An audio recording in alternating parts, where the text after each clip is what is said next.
আসসালামু আলাইকুম। 1 মিনিট রাজমিস্ত্রি স্কুলে আপনাকে স্বাগতম। আপনারা এখন দেখতে পাবেন একটা বেইজের ড্রয়িং। এই বেইজের মধ্যে লেখা আছে এখানে এই যে 3 ইঞ্চি ক্লিয়ার কভার, আর এখানে আছে 1 ফিট 3 ইঞ্চি মেগাডম। এখানে লেখা আছে এই 18 ইঞ্চি ঢালাই, এবং মাঝখানে যে 3 লেখা আছে এই 3 হচ্ছে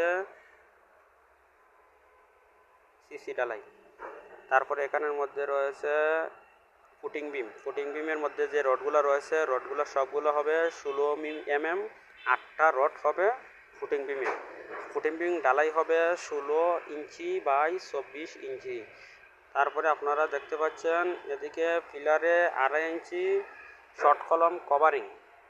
এখন আপনারা যে ফিলার করবেন, ফিলারের রিংগুলা কত ইঞ্চি বাই কত ইঞ্চি দেখতে হলে আপনারা লক্ষ্য করবেন এখানে 10 mm 4 ইঞ্চি 5 ইঞ্চি 4 ইঞ্চি, তাহলে সাইড 5 সাইড দিতে হবে। এবং শর্ট কলম পর্যন্ত কভারিং থাকবে 2.5 মানে 2.5 ইঞ্চি, আর উপরে গ্রেড বিমের উপরে থাকবে 1.5 মানে 1.5 ইঞ্চি কভারিং।